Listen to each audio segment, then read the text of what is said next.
Bonjour à tous.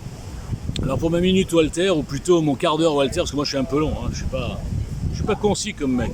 Je suis circoncis mais je suis pas concis. Donc j'avais décidé d'achever mon mois du charlatanisme, puisque j'ai pris un par un tous les petits influenceurs de réseaux sociaux, et je crois que je les ai démontés gentiment. Et il me restait Soral. Mais finalement, j'ai un ami qui m'a dit « Mais pourquoi tu t'acharnes avec ce type-là? Il valent rien. Et surtout, Soral, c'est pas la peine de tirer sur une ambulance. » Alors moi, je lui ai répondu, parce que je suis quand même assez lucide. Je lui ai dit « Oui, enfin, lui, c'est peut-être une ambulance, mais moi, je ne suis même pas une roue de secours. » Mais bon, mais ceci, il a raison, je ne vais pas perdre mon temps. Je crois que tout le monde a compris son petit jeu. Tout le monde a compris que c'était un collabo. Donc, c'est pas la peine. Voilà, on va laisser tomber Soral. D'autres l'ont défoncé bien avant moi. Mais je reste persuadé que si je l'avais en débat un jour, mais il n'osera jamais se mettre contre un inconnu, comme toutes ces petites starlettes, ne peuvent pas se mettre contre un inconnu, je vais déjà expliquer pourquoi. Enfin bref, on s'en fout. Donc, en conclusion, je vais parler d'autre chose aujourd'hui. Aujourd'hui, je vais vous dire ce que je dis depuis 3 ans maintenant.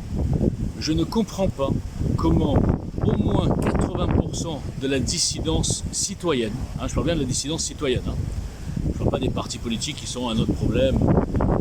Il y a les vendus, les corrompus, les outils du système, volontaires, involontaires, enfin bref, il y a plein de choses, c'est une pièce de théâtre. Mais moi j'ai toujours dit depuis 2017 que la lumière, si j'ose dire, viendrait des citoyens.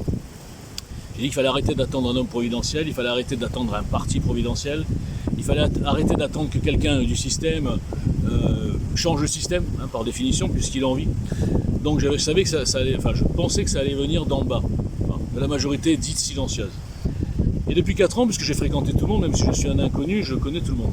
C'est paradoxal, mais c'est comme ça.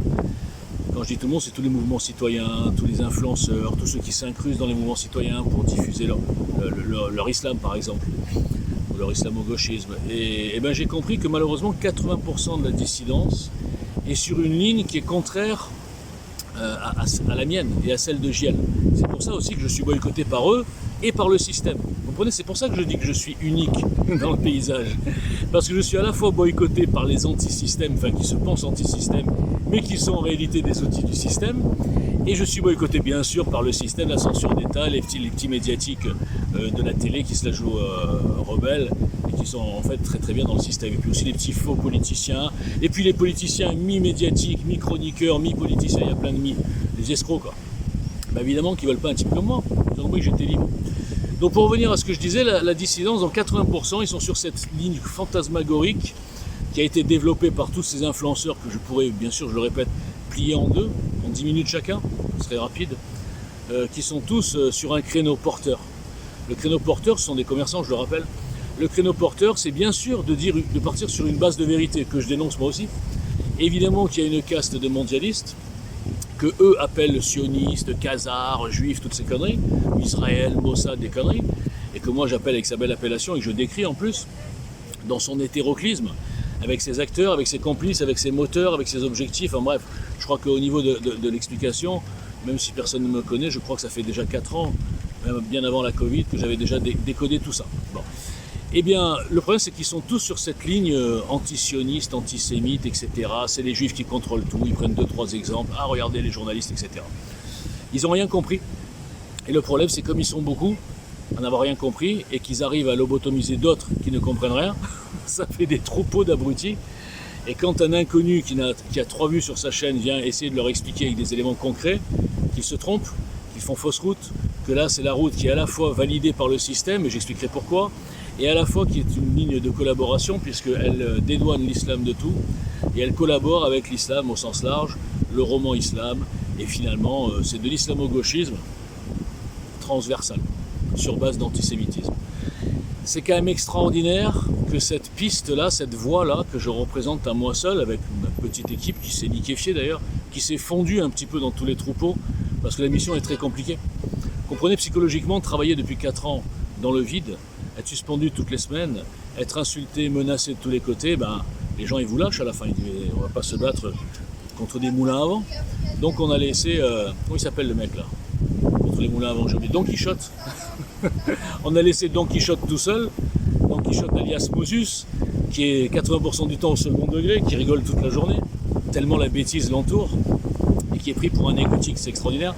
tous les influenceurs à 2 balles sont eux des égotiques, des commerçants, mais les gens, non, c'est des idoles pour eux. Ils savent même pas ce que c'est que l'ego. Donc dans un marasme de bêtises, d'idolâtrie, d'ignorance de l'histoire, là je parle pour Israël par exemple, qu'est-ce que vous voulez que je fasse moi? Je peux pas. Sans diffusion, la puissance n'est rien, comme le disait le philosophe italien Pirelli. Bon bref, tout ça pour vous dire que c'est assez déprimant que cette dissidence soit prise en otage et que les seuls gens lucides aient peur de se lever avec moi et de diffuser EJL, de diffuser tout ce que je dis toute la journée, qui sont des démonstrations incassables. Et ils ont peur d'émeutes, ils ont peur de se faire insulter, je sais pas de quoi ils ont peur.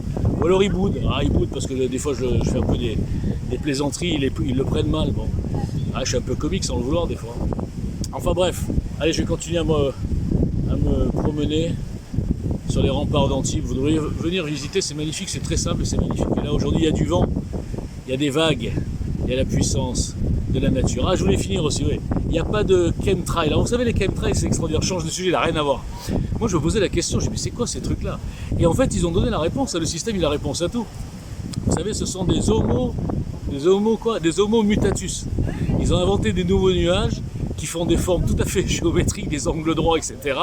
Et on nous dit, non, vous inquiétez pas, c'est des nouveaux nuages, vous les connaissiez pas. C'est à cause du réchauffement de la planète, là, les villes qui font ça, et donc ça vous fait des traînées, c'est perpendiculaire, ça fait un quadrillage, mais alors, c'est des homo mutatus, écoutez, avalez ça comme vous avez avalé le Covid, la Covid, et le vaccin, avalez les gars, 80% qui avalent, et les 20% qui avalent pas, eh bien ils sont envoyés sur des fausses pistes, anti-juifs, etc. C'est très compliqué, hein. Franchement, je sais pas comment je vais faire, hein. J'étais ambitieux, moi, je pensais que j'allais tout casser. En fait, je peux pas casser quelque chose qui est déjà cassé. Donc je sais pas comment je vais faire pour arriver à faire venir tous ces moutons dans la seule voie de la dissidence, qui est réaliste, qui est intelligente, qui donne des explications sans tomber dans les délires satanistes et je sais pas quoi, et Casaro, etc. C'est EJL. EJL propose un programme, EJL propose des axes, EJL propose des analyses qui étaient déposées en 2017, avant les Gilets jaunes, avant tout le monde. C'est ça qui a fait le problème de EJL, c'est son avance. Le problème de EJL et de moi, c'est d'avoir été trop en avance. Et finalement d'avoir été cassé par le système et par les petits influenceurs qui ont cru voir de la concurrence. Alors que moi je fais de concurrence à personne, je suis pas un influenceur, moi j'en ai rien à foutre de ces tocards. Je m'occupe d'eux parce que j'ai le temps, là je suis en vacances. Voilà. Allez, bonne journée.